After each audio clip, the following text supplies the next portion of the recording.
शाम में अगले दिन एम्पीरियल पैलेस का सीन दिखा रहता है। तो वहाँ पे फ्रेडरिक हमारी बेटी को सारी इन्फॉर्मेशन दे रहा था। वो कहता है मैं आज सुबह सुबह गोल्डन रेयर में गया था और मुझे पता चला कि आपके बारे में सारी खबर वो फैल चुकी है, नोबल्स में भी और कॉमनर्स में भी, कि आपने कल रॉयल फैमिली की कैसी बेइज्जती की थी। और अगर चीजें ऐसी चलती रही ना तो जैसा कि आपने कहा था वैसा ही होगा। लेकिन बेटी तो उसकी कोई बात सुन नहीं रही थी। वो सोचती है आखिर मुझे ये चीज इतनी ज्यादा तंग क्यों कर रही है। एटल ने कहा था कि वो मुझे अपनी छोटी बहन की तरह समझता है, लेकिन आखिर मुझे ये चीज इतनी तंग क्यों कर रही है। वो सोचती है एटल और कालीतूस तो दोस्त हैं और वैसे भी मैं तो कालीतूस की छोटी बहन हूं ना, तो ये नॉर्मल है कि वो भी मुझे अपनी छोटी बहनों की तरह देखे। लेकिन फिर भी अगर उसे ये सब कुछ कहना ही था तो कल सबके सामने इतनी भीड़ में उसने मुझे कैसे देख लिया और मेरी तरफ देखकर स्माइल क्यों कर रहा था। लेकिन तभी वो चाय में चीनी बड़ी जोर से मिलाने लगती है। वो सोचती है मुझे तो बार बार गुस्सा आ रहा है, छोटी बहन सच में। उसे क्या लगता है कि हम में बहुत बड़ा एज डिफरेंस है, इतनी भी छोटी नहीं हूँ मैं उससे। लेकिन तभी फ्रेडी कहता है माई लेडी, मुझे लगता है मुझे ये चीजें यहीं पे रैप अप करनी चाहिए। वो कहती है ठीक है श्योर फ्रेडरिक। तो फ्रेडरिक जाते हुए कहते हैं ठीक है आप अपना काम कीजिएगा, मैं अब चलता हूँ। वो कहती है ठीक है बाय बाय फ्रेडरिक। लेकिन तब वो स्माइल कर रही थी और फ्रेडरिक के जाने के बाद ही वो गहरी सांस लेती है। वो सोचती है मेरे साथ मसला ही किया है, मैं फोकस नहीं कर पा रही। जब मैंने इतनी फंटेस्टिक न्यूज सुनी कि रॉयल फैमिली की रेपुटेशन खराब हो गई है फिर भी मुझे मजा नहीं आया। लेकिन तब वो सोचती है ये सारा कुछ एटल की वजह से हुआ है। तो तभी वो खिड़की के बाहर देखती है, वहां पे बहुत सारे पेड़ थे। वो सोचती है मे भी मुझे वॉक के लिए जाना चाहिए और तभी वो अपनी स्क्विरल फॉर्म में आ गई थी और तब एक पेड़ के ऊपर बैठी थी। वो सोचती है चलो फ्रेश एयर में सांस लेना तो बड़ा अच्छा लग रहा है, लेकिन अगर मुझे पहले पता होता ना आके बाहर आके इतना अच्छा लगेगा तो मैं पहले ही आ जाती। तो तभी वो देखती है तो उसके ऊपर से एक ईगल उड़ के जा रहा था। वो कहती है क्या क्या ये एक ईगल है? लेकिन एक ईगल सिटी के दरमियान क्या कर रहा है? क्या इसको ग्रासलैंड या माउंटेन पे नहीं होना चाहिए था? और इसके अलावा ये जिस जगह की तरफ बढ़ रहा है वो तो किंग का पैलेस है ना, लेकिन आखिर वहां पर ये क्यों जा रहा है? तो तभी हमें किंग का कमरा दिखा रहता है जहां पे वो दीवार में अपना हाथ मारता है और कहता है डैम इट, आखिर उसकी हिम्मत कैसे हुई इतने सारे लोगों के सामने मेरी बेइज्जती करने की। वो अपने आप को समझती ही क्या है। मैं कभी भी उन अस्लाम्स को माफ नहीं करूंगा और मुझे तो उनको यहाँ इनवाइट करना नहीं चाहिए था। मुझे पता है कि वो बिल्कुल अनकल्चर्ड हैं, लेकिन मेरी बैंक्वेट में आकर मेरी बेइज्जती करने की उसकी हिम्मत कैसे हुई? और उसका फादर और भाई भी उसके साथ ही थे। लेकिन तब वो सोचता है ज्यादा वक्त नहीं है, जब वो पावर मेरे हाथ में आ जाएगी फाइनली वो मेरी होगी और जब ऐसा हुआ ना तो मैं उन लाइंस को सबक सिखा दूंगा। लेकिन तभी वो ईगल उसकी खिड़की में आता है तो तब वो वहां पर देखता है। वो कह रहा है क्या आखिर ये कैसा आउटरेजियस बिहेवियर है? तुम्हारी हिम्मत कैसे हुई बिना नोटिस दिए यहाँ पर आने की? किंग के इनवॉय, तुम्हें क्या लगता है ये कोई मजाक चल रहा है? और वहां पे वही ईगल था जो पिछली बार वहां पर आया था, जो कि होली पॉप के साथ मिला हुआ था। लेकिन तब एम्पर कहता है आखिर तुम यहाँ पर करने के आए हो? वो कहता है मैं यहाँ पर हिज होलीनेस का मैसेज डिलीवर करने के लिए आया हूँ और आपने पहले जो शिपमेंट भेजी थी ना हमें वो थोड़ी सी मिली है, लेकिन हम उम्मीद करते हैं कि बाकी की चीजें भी आप जल्दी डिलीवर कर देंगे अगर आपको अपनी चीज चाहिए तो एम्पर कहता है बाकी की चीजें? क्या तुम मेरा मजाक उड़ा रहे हो? क्या तुम कह रहे हो कि मैं जल्दी करूं यानी कि किंगडम के रूलर को? और वो तो बड़ा गुस्से में आ गया था। वो कहता तुम्हें पता होना चाहिए कि मैं जितना जल्दी कर सकता हूँ उतना जल्दी कर रहा हूँ, लेकिन तुम लोग आके मुझे बातें सुना रहे हो। तो वो ईगल कहता है लेकिन अगर आपको जल्दी नहीं करनी तो हिज होलीनेस ने कहा है कि आप किसी और का सिग्नम उनको दे दें। वो कहता है सच में तुम्हें ये चाहिए? तो फिर मैं तुम्हें यही दूंगा, क्योंकि एक सिग्नम ये तो शेप शिफ्टर की एनर्जी से भरा होता है जिसके अंदर पावर बहुत ज्यादा होती है और पोप जो के मिराकल्स परफॉर्म करता है ना उसको भी सिग्नम की इंपॉर्टेंस का पता है और इसी वजह से वो इसके साथ राजी हो जाएगा। तो एम्पर कहता है तुम फिक्र ना करो, जहां जहां शेप शिफ्टर होंगे ना मैं सबको मरवा कर उनका सिग्नम चुरा लूंगा, लेकिन मैं उसे तुम तक डिलीवर कर दूंगा। वो कहता है जी और मैजेस्टी मैं समझ गया। तो एम्पर कहता है ठीक है अगर तुम्हारी बात खत्म हो गई हो तो तुम जा सकते हो। तो तभी वो ईगल वहां से उठता है और बाहर निकलता है। लेकिन तभी एम्पर जाते हुए कहता है अच्छा हुआ जल्दी वो मिराकल्स मेरे पास होंगे जिसको मैं भी कर सकता हूँ। लेकिन तभी वहां खिड़की में कोई बैठा हुआ था, वो थी हमारी बेटी जिसने छुप कर उन सबकी बातें सुन ली थी। लेकिन थोड़ी देर बाद ही वो वहां से भाग रही थी। तो हमारे सोचती है अच्छा तो ये वजह थी कि रॉयल बैंक्वेट में वो होली एम्पायर का डेलीगेशन आया था। इसका मतलब है कि एम्पर दुश्मन के साथ मिला हुआ है और मुझे इस बारे में कुछ भी नहीं पता था, ना ही हमारे लोगों को। तो इसका मतलब है कि होली एम्पायर ने जानबूझ के यहाँ पे हमला किया था ताकि वापसी में एम्पर को मिराकल्स दे सके।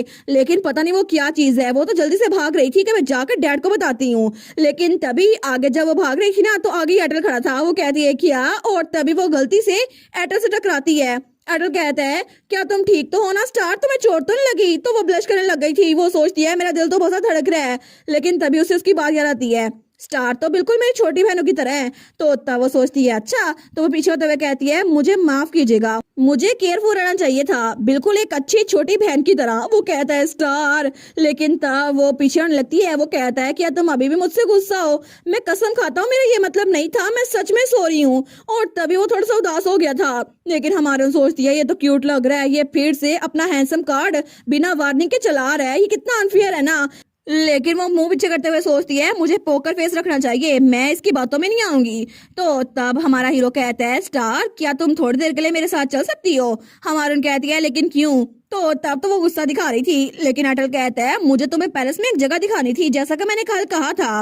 वो सोचती है सच में? तो तब उसके साथ बाहर आ गई थी, लेकिन जब उसको बाहर लेकर आया था ना तो वहां पे बहुत सारे पेड़ थे। वो कहता है ये पैलेस में वही गार्डन है जो मैं तुम्हें दिखाना चाहता था।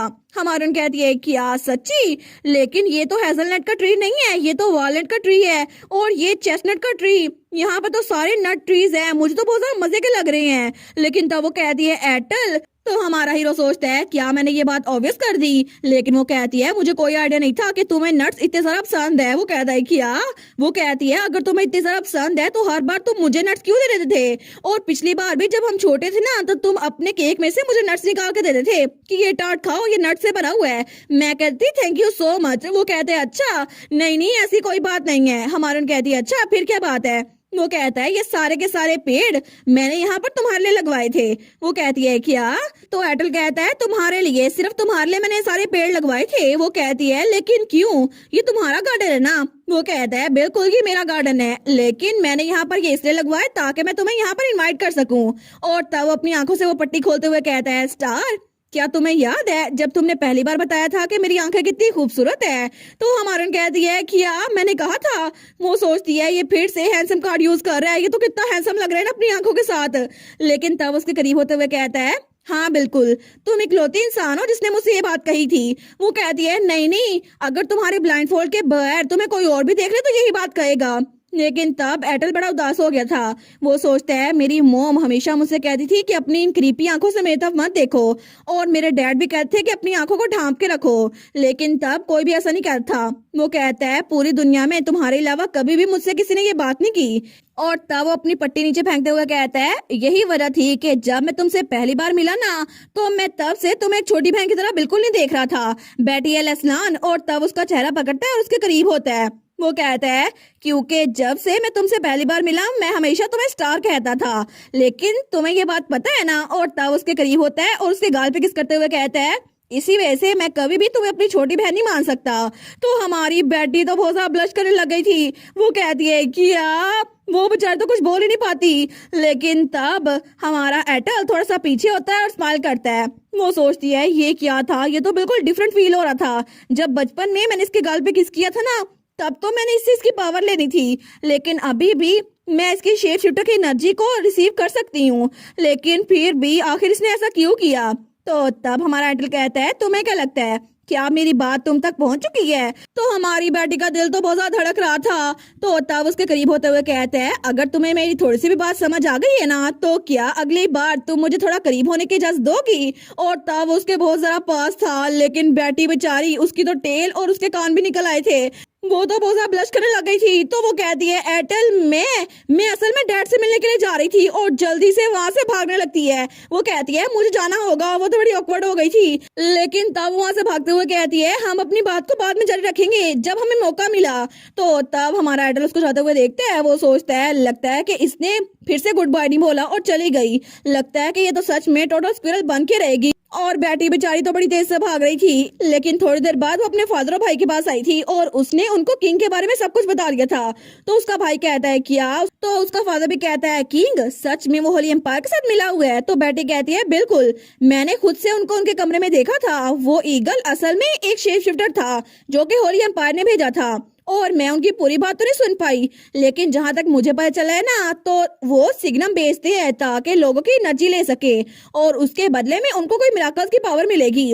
लेकिन जिस तरह वो बात कर रहे थे ना उसको देखकर लगता है कि वो पहली बार इकट्ठे नहीं मिल रहे। ऐसा लगता है कि बहुत लंबे अरसे से एक दूसरे के कांटेक्ट में हो। तो कालीतूस कहता है पावर ऑफ मिराकल्स, मैं श्योर नहीं हूँ ये क्या चीज है, लेकिन फिर भी कोई तरीका नहीं हो सकता कि किंग किसी स्नेक शिफ्टर का सिग्नल पोप को दे जाए। तो इसका साफ साफ मतलब है कि वो हमारे पीछे है। बुशी टेल, मैं तुम्हें हमेशा प्रोटेक्ट करूंगा, लेकिन फिर भी तुम्हें किंगडम के लोगों से बच के रहना पड़ेगा। तो हमारे सोचती है मैं समझ सकती हूँ कि लाइन शिफ्टर का सिग्नल कितना इंपॉर्टेंट है, लेकिन फिर भी आखिर वो स्क्विरल शिफ्टर के सिग्नल के पीछे क्यों है?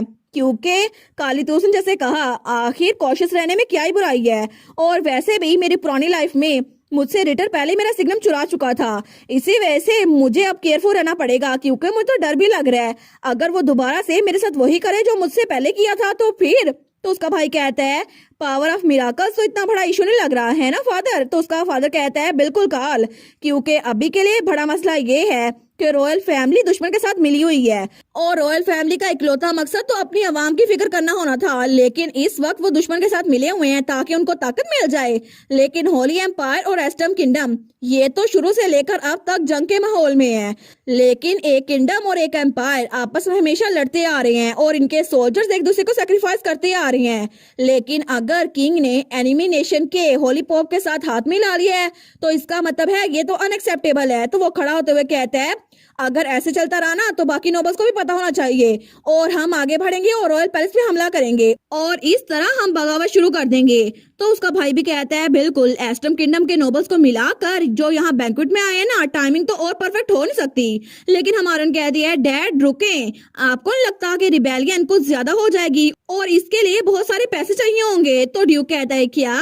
तो हमारा कहती है अगर कोई रेगुलर बैटल भी होती है ना उसके लिए भी बहुत सारे पैसे चाहिए होते हैं, और इतने बड़े पैमाने पे ये ऑपरेशन करने की वजह से बहुत सारा खर्चा आएगा। लेकिन बहुत सारी नोबल फैमिलीज यहाँ पे जमा है, तो क्या पता वो हमें धोखा दे दें और किंग के साथ मिल जाएं, क्योंकि किंग ज्यादा अमीर है। तो ड्यूक कहता है तुम्हारी बात पॉइंट तो बना रही है, लेकिन अगर ऐसा ही हुआ तो हमारी फौज काफी है, हम अभी जाकर उन पे हमला कर देते हैं। लेकिन हमारी कहती है डैड मैंने आपको पहले ही बताया था, मुझे इस बात से नफरत है कि कोई हमें ट्रेटर कहे, इसी वजह से मैं चाहती हूँ कि बगावत हमारा आखिरी वार हो। तो उसका फादर कहता है ठीक है। वो सोचता है मेरी बेटी को मेरे बारे में फिक्र हो रही है, लेकिन उसका भाई कहता है तो हम आखिर क्या करने वाले हैं? आखिर किंग जो कि होली एम्पायर के साथ मिला हुआ है उसको हम कैसे रोकेंगे? हमारी कहती है सबसे बड़े विक्टिम वो किंगडम के लोग हैं, क्योंकि किंग की रिस्पॉन्सिबिलिटी होती है अपने लोग की देखभाल करना, लेकिन उन्होंने ऐसा कुछ भी नहीं किया और अपने लोगों के साथ धोखा कर रहे हैं। तो मुझे लगता है कि हर सिटीजन की ये बात जानने का हक होना चाहिए कि उनका किंग कर क्या रहा है। तो उसका भाई और फादर उसकी तरफ देखते हैं, वो कहते हैं अच्छा लेकिन तुम ऐसा कैसे करोगी? तो हमारे कहती है अगर सिटीजन्स को अपना हक पता चल गया तो किंग को हम नीचे उतार के रहेंगे, और अगर ऐसा हो गया ना तो हमें खुद से कुछ करने की जरूरत नहीं है, क्योंकि लोग ही काफी होंगे। और इसके अलावा अगर लोग को पता चल गया कि किंग करता क्या फिर रहा है और उनको ही धोखा दे रहा है तो फिर सब लोग उनसे नफरत करेंगे, और इस तरह एटल वो भी फर्स्ट प्रिंस है तो वो भी क्राउन प्रिंस बनकर एम्परर बन सकते हैं। इस तरह रिटर के पास भी कोई मौका नहीं होगा कि वो एम्परर बन जाए। तो हमारे पास विन विन के चांसेस है और हमें इसको जाया नहीं करना चाहिए। और इसी के साथ ये वाला पार्ट यहीं पर ख़त्म। तो आप लोग बताइएगा आप लोग को ये पार्ट कैसा लगा, और वीडियो को लाइक और चैनल को सब्सक्राइब लाजमी कीजिएगा। बाकी वीडियोस का लिंक भी स्क्रीन पर नज़र आ रहा होगा, तो काइंडली उनको भी चेकआउट कर लें। और thank you so much for watching my videos. Stay safe, bye bye.